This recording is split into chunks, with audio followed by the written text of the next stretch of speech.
नमस्कार, मैं हूं प्रदीप कुमार। आप देख रहे हैं पॉलिटिकल आइडिया। पॉलिटिकल आइडिया के आज के इस अंक में आप सभी दर्शकों का बहुत बहुत स्वागत है। मित्रों, उपेंद्र कुशवाहा एक समय में मुख्यमंत्री पद के बिहार में गंभीर उम्मीदवार के रूप में देखे जाते थे। उपेंद्र कुशवाहा जब 2015 में भारतीय जनता पार्टी बिहार में नीतीश कुमार से अलग होकर चुनाव लड़ रही थी, उन दिनों की बात मैं बता रहा हूं जब उपेंद्र कुशवाहा केंद्र में मंत्री थे। 2014 का लोकसभा चुनाव भारतीय जनता पार्टी ने बिहार में केवल अपने दो सहयोगियों के साथ मिलकर लड़ा था और 3/4 सीटें बिहार में बीजेपी ने जीती थी। बीजेपी, उपेंद्र कुशवाहा और रामविलास पासवान, ये तीन पार्टी मात्र एक साथ थी और 3/4 22 लोकसभा सीट बीजेपी जीती। 6 लोकसभा सीट रामविलास पासवान की पार्टी लोक जनशक्ति पार्टी जीती। 22/6 28 और 3 लोकसभा सीट लड़कर 100% स्ट्राइक रेट के साथ उपेंद्र कुशवाहा की पार्टी तीनों लोकसभा सीट जीती थी। 22/6 28 3 31। जब 2014 में केंद्र में सरकार बनी, बीजेपी को लगा कि इसी फॉर्मूले के सहारे हम बिहार में सरकार बना सकते हैं। बीजेपी ने उपेंद्र कुशवाहा को कहा कि आप अपनी पार्टी का बीजेपी में विलय कर लीजिए, आप बीजेपी में शामिल हो जाइए और हम आपको बिहार का मुख्यमंत्री पद का उम्मीदवार बनाएंगे। लेकिन उपेंद्र कुशवाहा को शायद उन दिनों इस बात का महत्व समझ में नहीं आया और उपेंद्र कुशवाहा को लगा कि नहीं, मैं नीतीश कुमार बन सकता हूं। तो नीतीश कुमार बनने के फेर में वो सम्राट चौधरी नहीं बन पाए। जहां तक बात तुलना की है तो सम्राट चौधरी और उपेंद्र कुशवाहा में जमीन और आसमान की तुलना का अंतर जो है मेरे अनुसार है। ये मेरा व्यक्तिगत विचार है। कई दर्शकों को पसंद नहीं आएगा तो मैं उनसे पहले ही क्षमा मांगता हूं। ठीक है, ये मेरा मानना है कि उपेंद्र कुशवाहा का जो स्तर है राजनीति में वो सम्राट चौधरी से कई गुना बेहतर है।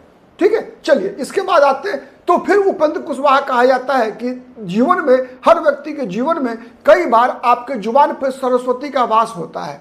मतलब आप जो बोलते हैं वो सच हो जाता है। कई बार ऐसा होता है कि जब मैंने जिसे कहते हैं कि नकारात्मक ऊर्जा, तो उपेंद्र कुशवाहा ने ना कह दिया।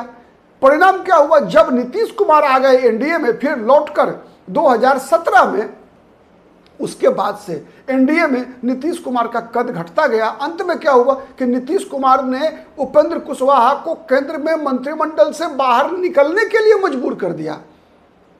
फिर उपेंद्र कुशवाहा को जाना पड़ा राष्ट्रीय जनता दल के साथ। आपको याद होगा 19 का लोकसभा चुनाव जब उपेंद्र कुशवाहा लड़ रहे थे राजद के साथ मिलकर, तो खीर बना रहे थे, बता रहे थे कि कुशवाहा का चावल और यादव का दूध मिलकर खीर बनेगा और हमारी सरकार बनेगी। बिहार में भी 19 में लड़े, हार गए। 20 में विधानसभा चुनाव लड़े, अलग से लड़े, राजद ने उनको नकार दिया, दुत्कार दिया, वैसे ही जैसे नीतीश कुमार ने किया, यूज किया, थ्रो किया, आरजेडी ने भी किया।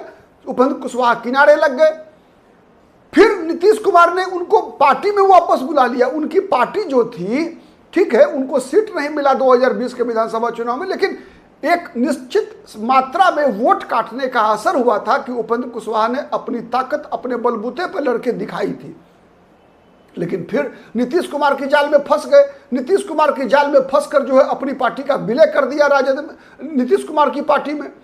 ठीक है, और उसके बाद से फिर परिणाम यह हुआ कि 3 लोकसभा सीट लड़कर 3 लोकसभा सीट जीतने वाले उपेंद्र कुशवाहा को केवल 1 सीट मिला लोकसभा चुनाव में और 1 सीट पर भी बेचारे को हार जाना पड़ा। अब इस विधानसभा चुनाव में भी देखिए जिस प्रकार का व्यवहार उपेंद्र कुशवाहा के साथ हो रहा है कि आप 5 सीट लड़िए, 6 सीट लड़िए, 4 सीट लड़िए, मतलब लग रहा है जैसे उपेंद्र कुशवाहा का कोई औकात ही नहीं है। तो मैं इसमें दोनों पक्ष है। एक तो आप समझ के रखिए कि नीतीश कुमार को लगातार उपेंद्र कुशवाहा से खतरा महसूस हुआ, तो नीतीश कुमार लगातार उपेंद्र कुशवाहा को नुकसान पहुंचाने पर लगे रहे। दूसरा, भारतीय जनता पार्टी भी, एक बात, भारतीय जनता पार्टी की ट्रेन को मिस किया उपेंद्र कुशवाहा ने, यह बात सच है। लेकिन उसके बाद भी भारतीय जनता पार्टी कभी भी उपेंद्र कुशवाहा के पक्ष में स्टैंड लेती हुई नहीं दिखी, नीतीश कुमार से लड़ते हुए नहीं दिखी। जैसे चिराग पासवान के लिए बीजेपी नीतीश कुमार से कई बार लड़ती हुई दिखी है। चाहे 2024 के लोकसभा चुनाव के दौरान आपने देखा कि नीतीश कुमार की पैरवी के बावजूद बीजेपी टस से मस नहीं हुई, पशुपति पारस को सीट नहीं दिया गया, पूरा का पूरा हिस्सा जो है केवल चिराग पासवान को दिया। तो बीजेपी ने एक स्टैंड लिया। तो वैसा कोई स्टैंड बीजेपी ने उपेंद्र कुशवाहा के पक्ष में नहीं लिया। ठीक है, इसका परिणाम क्या हुआ? इसका परिणाम उपेंद्र कुशवाहा अलग लड़े थे। 2020 का विधानसभा चुनाव देख लीजिए आप, जो भी कुशवाहा बेल्ट है उसमें देखिए एनडीए का पराजय हुआ। कुशवाहा का की आबादी, शाहाबाद का इलाका, और उसी का असर रहा। ऐसा कुछ नहीं था कि पवन सिंह फैक्टर के कारण राजपूतों ने और कुशवाहा ने कोई गेम किया जो नैरेटिव चलाती है लोग, मीडिया में चलाया जाता है। सच्चाई ये था कि एक बार जब एनडीए का जो अस्थाई जो एक कॉम्बिनेशन बना था, एक अम्ब्रेला बना था, आप याद कीजिए जब नीतीश कुमार 1995 में समता पार्टी बनाते हैं, लालू यादव उससे पहले पूरा पिछड़ा, दलित, महादलित, मुसलमान सबके एक छत्र नेता हुआ करते थे। तो पहली चुनौती किसने दिया?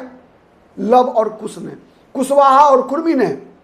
तो धीरे धीरे नीतीश कुमार तब ताकतवर बने, मगध शाहाबाद से आरजेडी को उखाड़ कर तब फेंका नीतीश कुमार ने या और बीजेपी ने मिलकर, जब एक समीकरण बना, एक सामाजिक समीकरण बना। इस सामाजिक समीकरण के 4 स्तंभ थे प्रमुख रूप से। कई मुद्दों के आधार पर भी था। नीतीश कुमार, चूंकि राबड़ी देवी से तुलना हो रहा था, लालू यादव से तुलना था, नीतीश कुमार जाने जा रहे थे अपने सुशासन के लिए। 2005 से 10 तक नीतीश कुमार ने जिस प्रकार से शासन चलाया बिहार में, उसका उनके विरोधी भी उनका विरोध नहीं कर सकते। तो ये सच्चाई थी। लेकिन अल्टीमेटली जो एक सामाजिक समीकरण बना उसमें क्या था? लव कुश ने मोर्चा लिया किसके खिलाफ? यादव और मुसलमानों के खिलाफ। यादव मुसलमान का जो गठबंधन था आरजेडी के साथ, उसके खिलाफ कुर्मी और कुशवाहा ने डटकर मुकाबला किया, फ्रंट पर आके लड़े नीतीश कुमार के नेतृत्व में। नीतीश कुमार के साथ उपेंद्र कुशवाहा थे, आपको याद है ना? उपेंद्र कुशवाहा बिहार में विधानसभा में विपक्ष के नेता भी बने थे 1 साल के लिए। जब बीजेपी के एक विधायक घट गए थे और जनता दल जो यूनाइटेड जो है बीजेपी से सदस्य बने, मर्जर हुआ था समता पार्टी और जदयू का, उसके बाद जो अंक गणित के आधार पर, तो उपेंद्र कुशवाहा नीतीश कुमार की पार्टी में नंबर 2 माने जाते थे। ठीक है, तो लव और कुश का समीकरण बना। लव कुश समीकरण ने मोर्चा लिया यादव और मुसलमान गठबंधन के समक्ष। उसके समर्थन में आए शर्मा जी, भूमिहार जाति के लोग आए, पूरे दल बल के साथ आए, पूरी ताकत लगाई। क्योंकि इनको सबसे ज्यादा दिक्कत किससे थी? आरजेडी से दिक्कत थी, तो इसीलिए इसका समर्थन मिला। साथ ही अति पिछड़ी जातियों में देखिए आप, जो ये मगध और शाहाबाद का इलाका है, इन इलाकों में देखेंगे ना तो सबसे बड़ी आबादी है कहार जाति की, कहार जाति की, चंद्रवंशी समाज का। तो कहार जाति भी कहा जाता है ना कि कोयरी, कुर्मी, भूमिहार और कहार, कोयरी, कुर्मी, भूमिहार और कहार, ये जो समीकरण बना, इस समीकरण का ही फायदा सीधा 95 से लेकर आप कह सकते हैं लगातार 2014 तक जिधर बीजेपी रही उधर गया, जिधर रही बीजेपी उधर गया इसका असर। जब जदयू और बीजेपी अलग हो गई तो फिर जदयू को नहीं मिला, उसका फायदा बीजेपी को मिला। यह बात मैं बताने का प्रयास कर रहा हूं। और उसमें बीजेपी को मिला, केवल एक बार 2014 अलग लड़ी, उसका सबसे बड़ा कारण था उपेंद्र कुशवाहा का होना। क्यों मैं बताऊं, आप याद कीजिए, जब उपेंद्र कुशवाहा को 3 सीट मिला था ना 2014 के लोकसभा चुनाव में, मैं कोई बात बिना तथ्य के नहीं करता, फैक्ट्स के आधार पर मैं बोलता हूं। तब उपेंद्र कुशवाहा की पार्टी को 3 सीट मिली थी पूरे बिहार में, काराकाट, जहानाबाद और सीतामढ़ी। ये दो सीट कहां थी? एक शाहाबाद काराकाट, दूसरा मगध जहानाबाद। अरुण कुमार जीते थे आरएलएम की टिकट पर उपेंद्र कुशवाहा की पार्टी से, और सीतामढ़ी राम शर्मा, शायद राम शर्मा, मैं श्योर नहीं हूं नाम में, कुछ शर्मा जी हैं कोई, वो भी कुशवाहा समाज के थे। तो ये जो कॉम्बिनेशन बना था, इसी कॉम्बिनेशन के सहारे एनडीए जो है क्लीन स्वीप करती थी। उसमें नीतीश कुमार जूनियर पार्टनर थे, उपेंद्र कुशवाहा की ताकत बड़ी थी। क्योंकि ये जो इलाका जो मैंने बताया आपको, उस इलाके में नीतीश कुमार की कुर्मी जाति की तुलना में कुशवाहा जाति की आबादी ज्यादा है। और इसीलिए 2014 में नीतीश कुमार हो गए थे टाइम फिश और उपेंद्र कुशवाहा हो गए थे हिट। अब दूसरी गलती मैं बताऊं आपको, केवल उदाहरण बता रहा हूं कि बीजेपी ने कैसे सेल्फ गोल किया है। पिछली बार लोकसभा चुनाव में देखिए आप, पिछली बार क्या हुआ, बीजेपी ने गठबंधन था राजद के साथ, उपेंद्र कुशवाहा भी गठबंधन में थे, लेकिन बीजेपी ने कुशवाहा आरजेडी के गठबंधन से 3 कुशवाहा जाति के उम्मीदवार चुनाव लड़ रहे थे इस क्षेत्र में, मगध और शाहाबाद में। अभय कुशवाहा औरंगाबाद से, नवादा से श्रवण कुशवाहा और सीपीआई-एमएल से राजाराम सिंह कुशवाहा, 3 कुशवाहा लड़ रहे थे। बीजेपी ने एक भी कुशवाहा को टिकट नहीं दिया इस इलाके में, बीजेपी ने एक भी कुशवाहा को टिकट नहीं दिया, केवल एक उपेंद्र कुशवाहा एनडीए से लड़ रहे थे। तो यह बीजेपी का सेल्फ गोल था। और इस बार भी मैं बता रहा हूं आपको, आप देखते रहिए, आप आरजेडी के लोग इस बार भी तेजस्वी यादव कुशवाहा कार्ड खेलने वाले हैं मगध में, शाहाबाद का इलाका। और कुशवाहा कार्ड जब आरजेडी और खेलने वाली है मगध और शाहाबाद के इलाके में, तो याद रखिएगा कि आरजेडी के साथ सीपीआई-एमएल भी है, और सीपीआई-एमएल का कुशवाहा कार्ड शुरू से खेलते रही है। आपको पता होगा, भगवान सिंह कुशवाहा, राजाराम सिंह कुशवाहा, ये सब, महानंद सिंह, ऐसे ये सभी लोग बड़े नेता रहे कुशवाहा समाज से। माने वहां सीपीआई-एमएल में कोई जाति का नेता होता नहीं है, लेकिन सीपीआई-एमएल में बड़ा कद रहा है इन सभी लोगों का।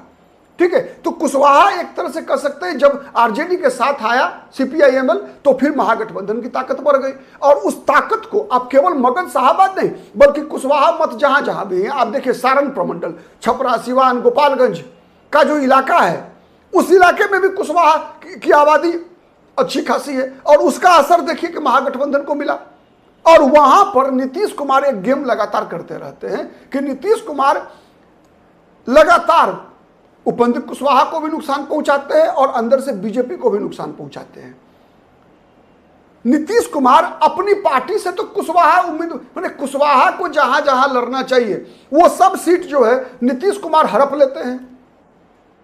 और मैं दावे से बता रहा हूं, सबसे कम सहानुभूति कुशवाहा समाज के अंदर नीतीश कुमार के प्रति है आज, क्योंकि कुशवाहा समाज ये देख रहा है कि नीतीश कुमार ने किस प्रकार से उपेंद्र कुशवाहा को नुकसान पहुंचाया। ऐसा थोड़े ये कि राजनीतिक जागरूकता जो है समाज के हर वर्ग में है भाई, सबको दिख रहा है कि क्या खेल हो रहा है, कैसे खेल होता है। चिराग पासवान के समर्थक नहीं देख रहे हैं क्या कि चिराग पासवान एनडीए में अगर अनस्टेबल है, पिछली बार उनका परिवार टूटा, पार्टी टूटी, तो जिम्मेवार कौन है, कौन जिम्मेवार है उसके लिए? सबको पता नहीं है क्या? इतने लोग राजनीतिक रूप से अब अनजान नहीं है कि आप प्रोपगंडा चला देंगे कुछ भी और लोग विश्वास कर लेंगे। सबको पता है कि नीतीश कुमार खार खाए बैठे हुए थे चिराग पासवान से, और नीतीश कुमार ने पशुपति कुमार पारस के माध्यम से जो है केवल पार्टी ही नहीं तोड़ी बल्कि पूरा घर तोड़ दिया, और नीतीश कुमार ने छोड़ा किसको? तो ये सब ऐसे सवाल है जिस कारण से इस विधानसभा चुनाव में भी आप देखिए आरजेडी लगातार कुशवाहा कार्ड खेलने का प्रयास करेगी।